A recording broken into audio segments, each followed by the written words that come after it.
जब जॉन 1977 में नूह की नाव देखने गए तो उन्होंने महसूस किया कि उस समय वे कुछ भी नहीं कर सकते थे।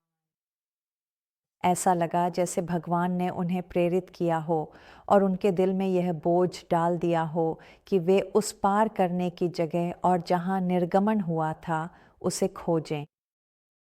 तभी उन्होंने एक हवाई जहाज किराए पर लिया और बहुत उड़ान भरी, और इस हवाई जहाज से वे ऊपर नीचे उड़ते रहे अकाबा की खाड़ी के किनारे, ये देखने के लिए कि क्या वह कोई वादी ढूंढ सकते हैं जिससे इस्राएली लोग पार आ सकें। तो जब वे ऊपर नीचे उड़ रहे थे उन्होंने यह विशाल समुद्र तट देखा जो नुवैबा था। और इसके बाद उन्होंने क्या किया, जब वे वापस लौटे तो वे नीचे गाड़ी से गए और गोता लगाना शुरू किया। अब यह एक चमत्कार था कि उन्हें ऐसा करने की अनुमति मिल गई थी, क्योंकि भगवान ने यह सब ठीक उसी समय होने दिया जब इज़राइल का सिनाई प्रायद्वीप पर नियंत्रण था। अगर यह मिस्र के नियंत्रण में होता तो वे यह कभी नहीं कर सकते थे। तो मेरी राय में ये पहला चमत्कार है। कुछ साल बाद रॉन ने रेनी नॉरबर्गन को अपने साथ समुद्र तट पर ले जाकर यह दिखाया, और रेनी ने अपनी किताब में इसके बारे में लिखा है, जिसे आप यहाँ देख सकते हैं। और उन्होंने श्री नॉरबर्गन से कहा कि उन्हें विश्वास है कि यह जे पॉल एल लॉज है। तो जब उन्होंने वे उड़ान मानचित्र देखे जो वे प्राप्त कर सके, तो उन्होंने एक ऐसा क्षेत्र देखा जो एक प्राचीन ज्वालामुखी के किनारे में घिरा हुआ प्रतीत होता था। और अपनी गणनाओं के अनुसार उन्होंने लगभग 5,000 एकड़ वर्ग क्षेत्र निकाला। और वे जानते थे कि यह क्षेत्र इस्राएलियों के शिविर के लिए निश्चित रूप से पर्याप्त बड़ा होगा। रॉन ने 4 साल तक सऊदी अरब में प्रवेश के लिए वीज़ा के लिए आवेदन किया था। उन्होंने बहुत कोशिश की। उन्होंने दूतावास को पत्र लिखा, लेकिन वीज़ा प्राप्त करना असंभव था। तो उन्होंने अपने लिए, रॉनी और डैनी के लिए सीमा पार चुपचाप जाने की व्यवस्था की थी। और जब उन्होंने ऐसा किया तो वे एक टैक्सी ले सके जिसने उन्हें काफ़ी दूर तक पहुंचाया। फिर उन्होंने एक और सवारी ली और वे सही जगह पहुंच गए, पहाड़ तक। और वहीं बेडौइन ने कहा, ओह जबल मूसा ही ना। और उन्हें पता था कि वे सही जगह पर हैं। और जो रॉन ने उस पहली यात्रा में देखा, उस समय वहाँ कोई बाढ़ नहीं थी, वहाँ कोई भी नहीं रहता था, और वह वास्तव में पवित्र क्षेत्र के अंदर तक गाड़ी चला सके। वे बस सीधे अंदर और चारों ओर गाड़ी चला गए और उन्होंने सब कुछ देखा। उन्होंने देखा कि उनके लिए एक वेदी जैसी कोई चीज़ दिख रही थी। उस दिन उन्होंने बहुत सारी चीज़ें देखीं, लेकिन फिर उन्हें वहाँ से जाना पड़ा। उन्हें वहाँ से भगा दिया गया। जब वे बाहर आए तो उन्हें उस इलाके से भगा दिया गया था। और जब वे वापस सीमा पर पहुँचे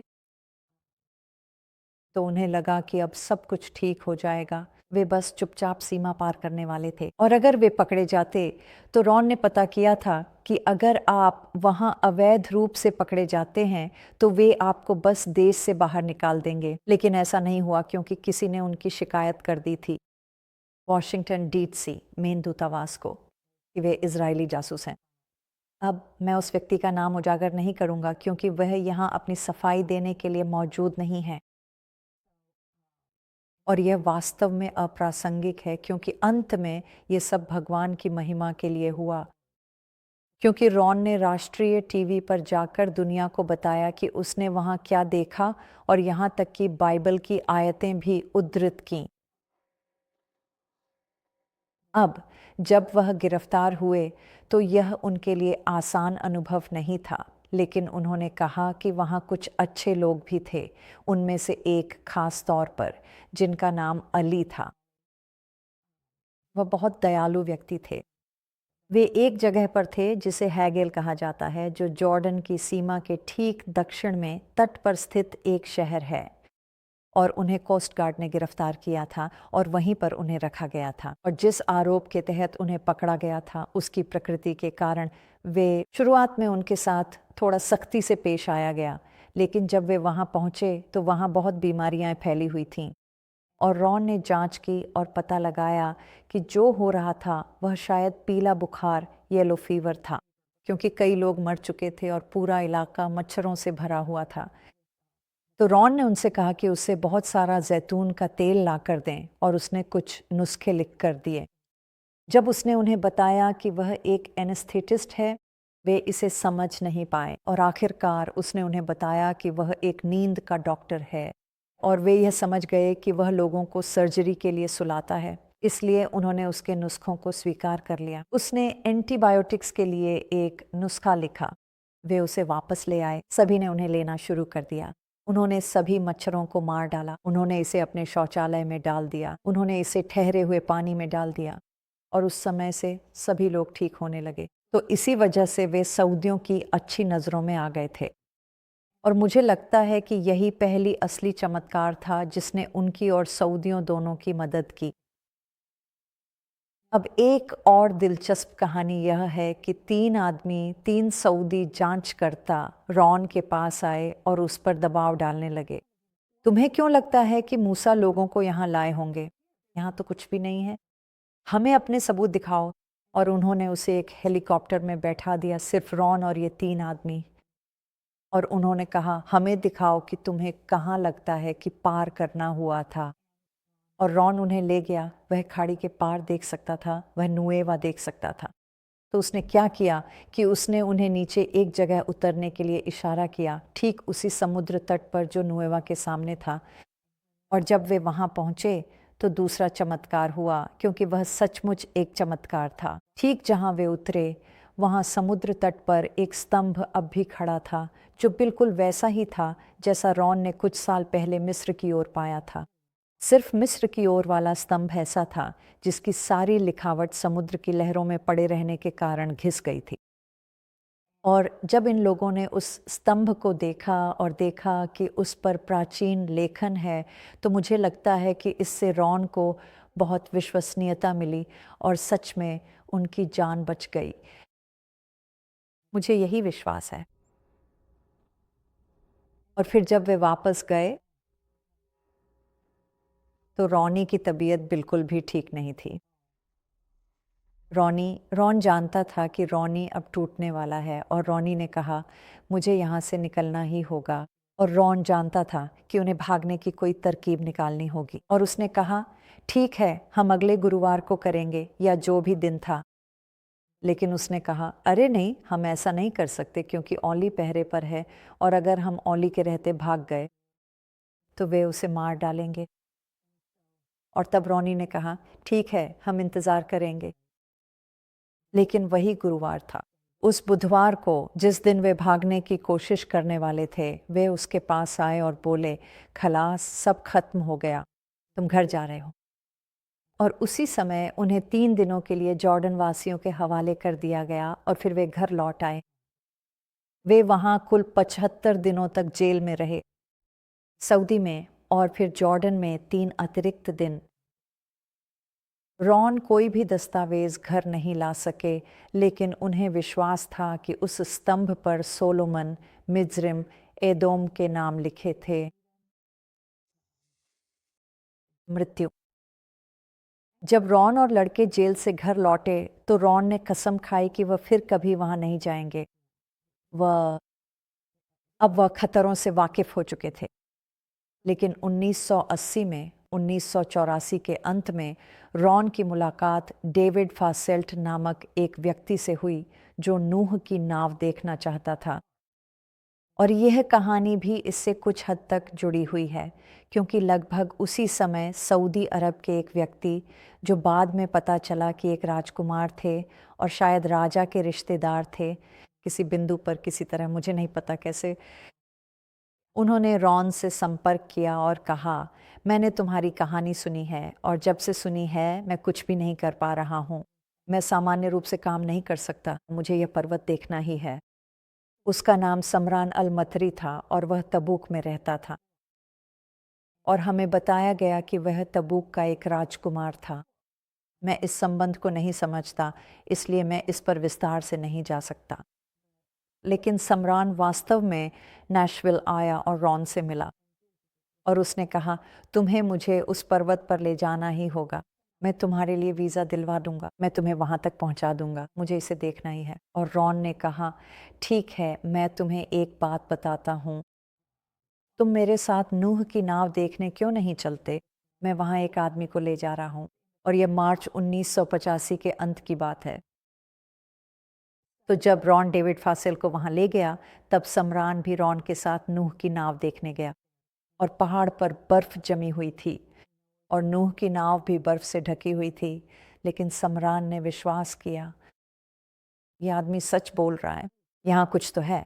और इससे समरान के लिए उसकी विश्वसनीयता और भी बढ़ गई।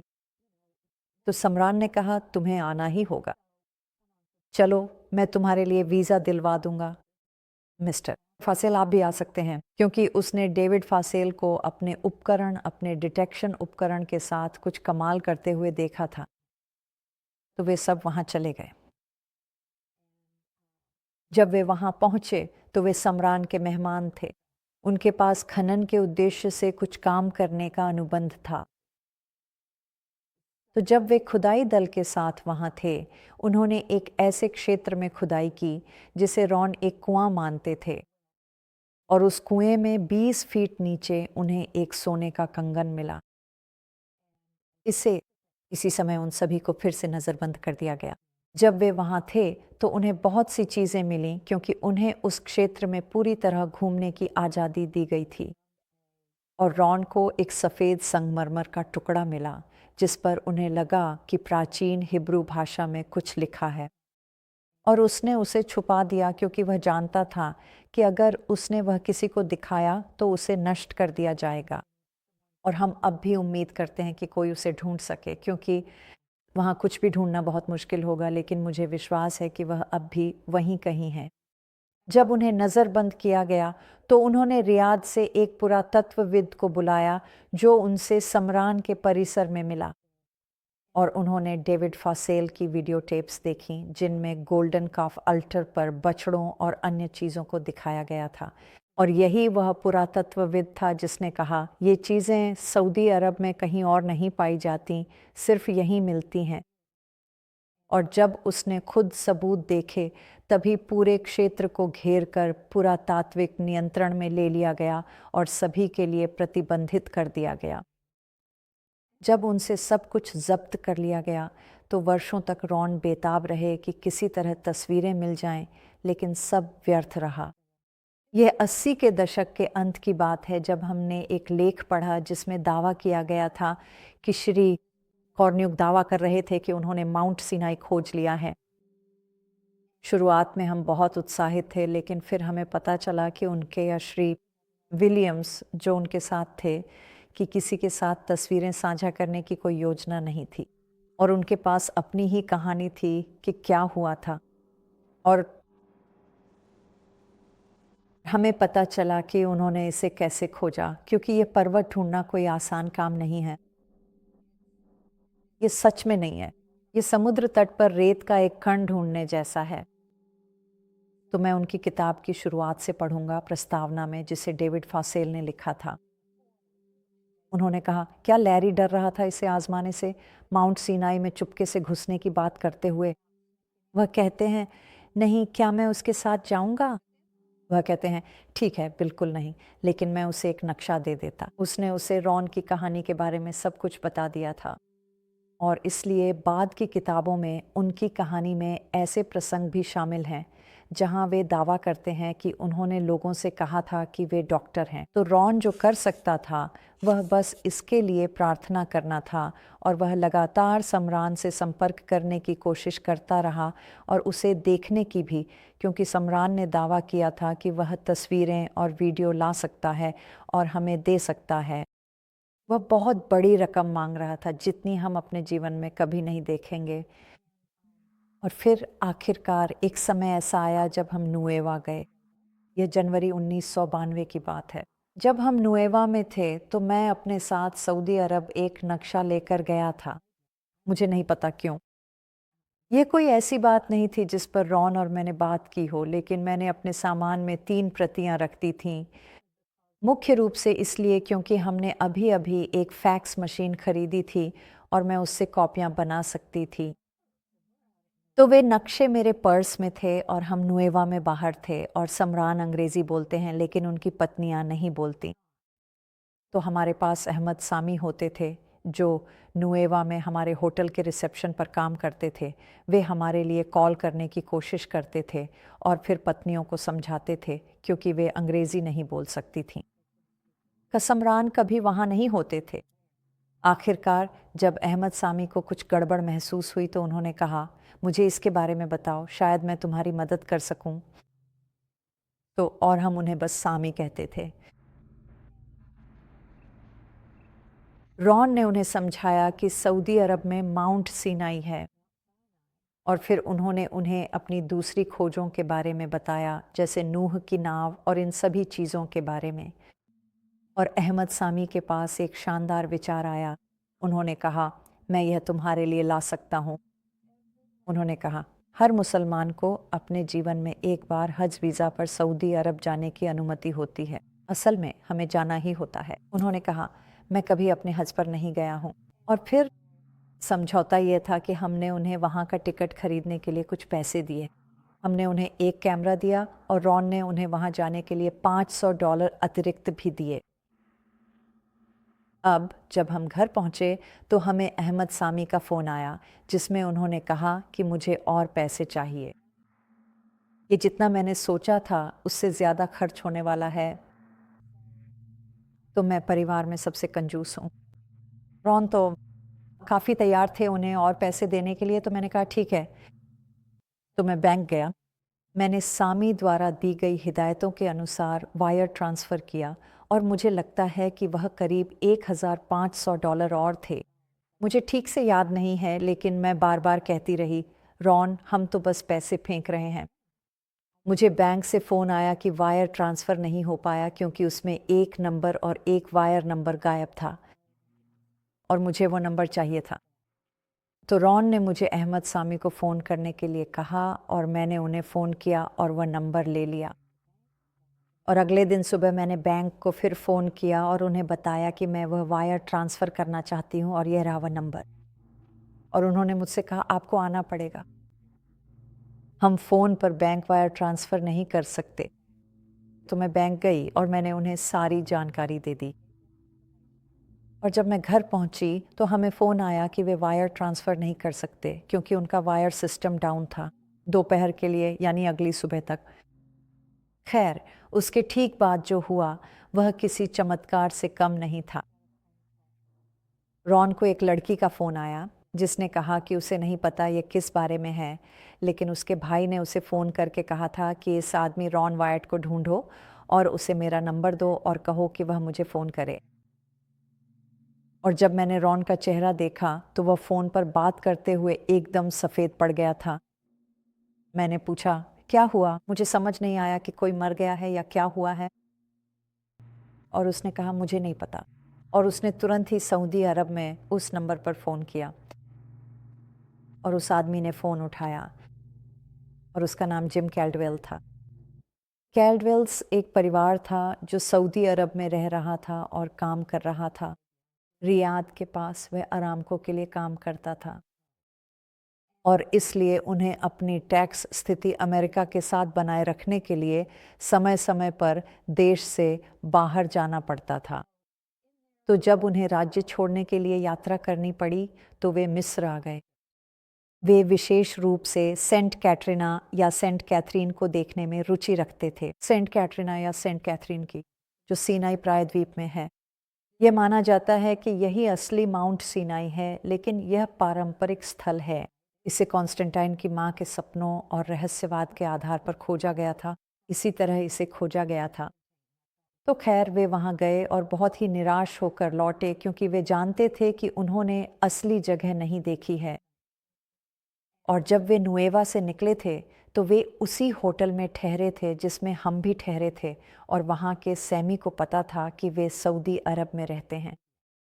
तो जब वे अपनी यात्रा के बाद दूसरी बार लौटे, जो ठीक हमारे जाने के बाद था, तो वह बहुत उत्साहित था। उसने पहले ही सोच लिया था कि वह क्या करने वाला है, कैसे वह फुटेज हासिल करेगा और कैसे वह रॉन वायट से एक बड़ी रकम वसूल करेगा। जब वे वापस आए, मेरा मतलब है सैमी ने उनसे कहा, तुम्हें यह मेरे लिए करना ही होगा। और वह जिम और उसकी पत्नी पेनी से ये तस्वीरें बनवाने की कोशिश कर रहा था ताकि वे उन्हें उसके भाई को सऊदी में दे दें जो फिर उसे देगा। और मुझे यकीन है कि कार्लवेल्स काफ़ी चिंतित थे। आप जानते हैं वह किस बारे में बात कर रहा है। और मैं चाहता हूँ कि आप उन्हें यह कहानी सुनाते हुए सुने, लेकिन मैं आगे बढ़कर खुद ही बता देता हूँ, क्योंकि आप वीडियो को ठीक से सुन नहीं सकते। उन्होंने कहा कि जब वे वहाँ पहुँचे तो अहमद सैमी ने उन्हें एक आदमी की कहानी सुनाई जो अभी-अभी वहाँ था, और इसका कुछ संबंध संदूक और आप जानते हैं माउंट सीनाई से था, और वे नहीं जानते थे कि यह सब किस बारे में है। लेकिन आखिरकार जिम ने कहा कि उसने समझ लिया कि यह नूह की नाव के बारे में है, और जिम ने कहा कि उसके दिमाग में कुछ क्लिक हुआ जो उसकी बहन ने उसे भेजा था। पिछले साल की एक वीडियो टेप जिसमें एक आदमी ने कहा था कि उसने नूह की नाव खोज ली है, और वह आदमी था रॉन वाइट। और जिम ने कहा कि वह क्या करता था, वह इन टेप्स को लेता था।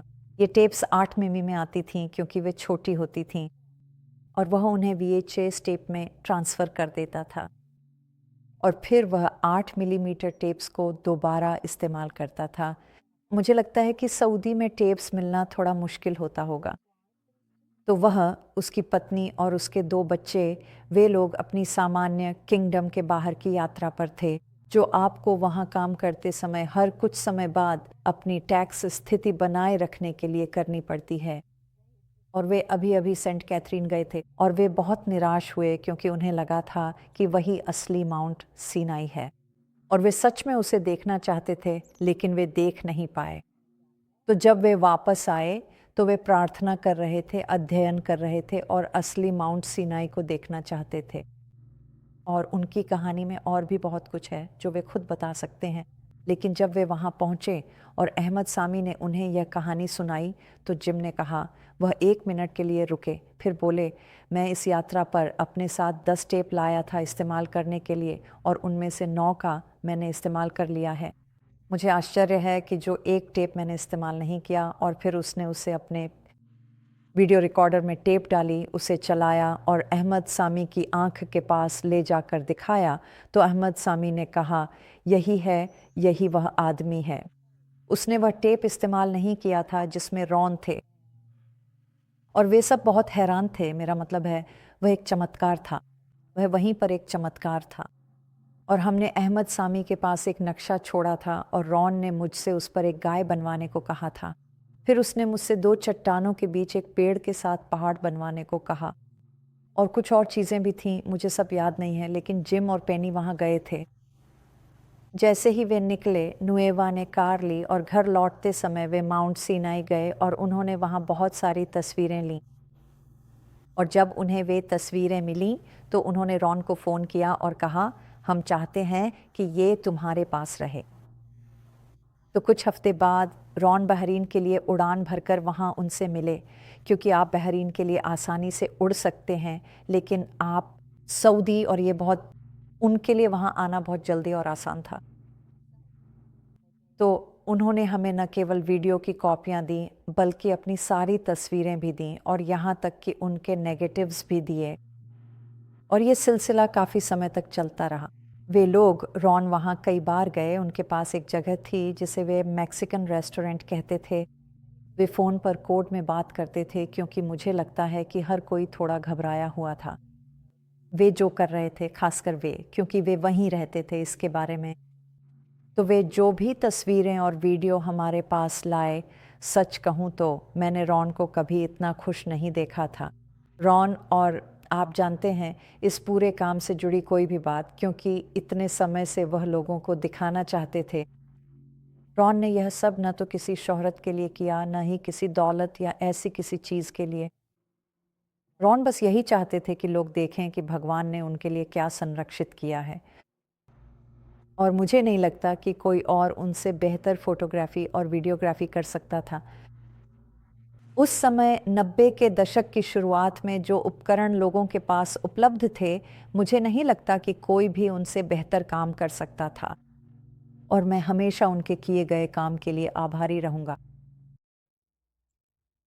विविका, मैं हमेशा उनकी प्रशंसा करूँगा। जो उन्होंने किया उसके लिए, क्योंकि विविका पोंटिन ने रॉन को बोलते हुए सुना था, शायद नॉर्वे या स्वीडन में, और उन्होंने ये पहले भी सुना था। वह तस्वीरें और सब कुछ प्राप्त करने में सक्षम थे और वह चाहती थीं कि रॉन के पास कुछ तस्वीरें हों, इसलिए वह उनकी मदद करना चाहती थीं। तो वह लड़की, वह अविवाहित थी और उसने एक अस्पताल में नौकरी कर ली और बुकिंग कर ली।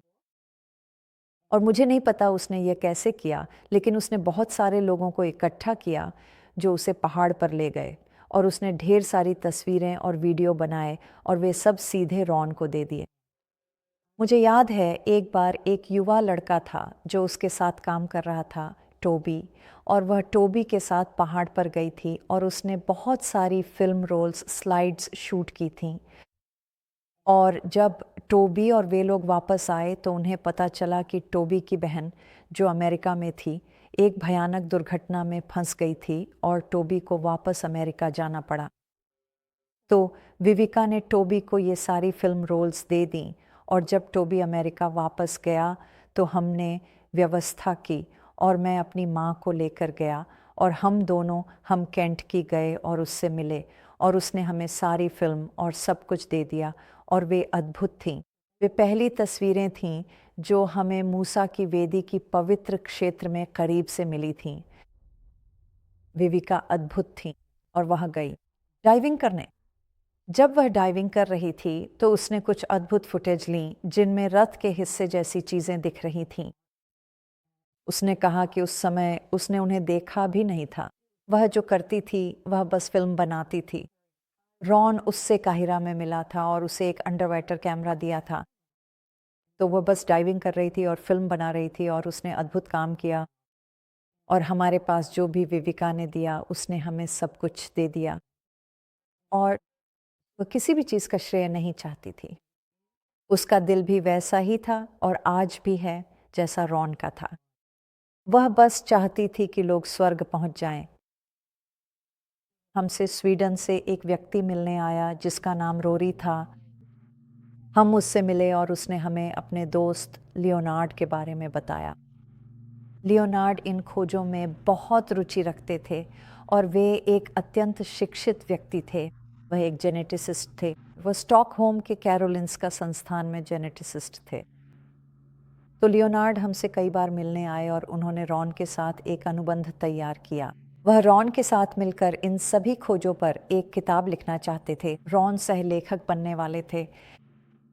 लियोनार्ड आए और वे रॉन से तब भी मिलने आए जब वह बीमार और मृत्युशैया पर थे, लेकिन वे कभी किताब नहीं लिख पाए। तो रॉन के निधन के बाद लियोनार्ड मुझसे मिलने आए। मुझे लगता है ये अक्टूबर 1999 की बात है। वह आए और किताब लिखना चाहते थे, और उन्होंने कहा कि उन्हें किताब के कवर पर अकेले ही नाम चाहिए क्योंकि उनकी विश्वसनीयता के लिए यह ज़रूरी था। मैं अभी भी शोक में थी। रॉन की बहुत याद आ रही थी। और फिर उन्होंने एक अनुबंध तैयार किया। ये एक अजीब अनुबंध था। ये 2 हिस्सों में था। उसका एक हिस्सा किताब लिखने का अनुबंध था। अनुबंध का दूसरा हिस्सा यह था कि वह तस्वीरों का उपयोग कर सकते थे। तो मैंने उन्हें अपनी सारी रिसर्च दे दी। हम नीचे गए जहाँ सारी किताबें रखी थीं और मैंने उन्हें सारी रिसर्च दे दी। फिर वह स्वीडन वापस चले गए और उन्होंने किताब लिखी, और उन्होंने मुझे 2 या 3 अलग अलग पांडुलिपियाँ भेजी क्योंकि मुझे अस्वीकार करने का अधिकार था। मुझे उसे जांचने और सब कुछ देखने का मौका मिला, और वह एक बेहतरीन किताब थी और वह पूरी तरह रॉन के काम के बारे में थी। लेकिन उसमें केवल एक छोटी सी पैराग्राफ में लिखा था कि यह, आप जानते हैं, रॉन वाइट की रिसर्च, खोजों और फील्ड वर्क पर आधारित है। और वैसे भी रॉन ने उन्हें 2-3 बार डाइविंग कराई थी और सब कुछ दिखाया था। और जब किताब प्रकाशित हो गई तो मुझे लियोनार्ड से फिर कभी कोई खबर नहीं मिली, जबकि मुझे आय का 50% हिस्सा मिलना था। तो खैर, वह उन सब चीज़ों को लिखने के लिए एक प्रसिद्ध लेखक बन गया। लोग सोचते हैं कि यह लियोनार्ड मोलर की रिसर्च थी, लेकिन ऐसा नहीं था।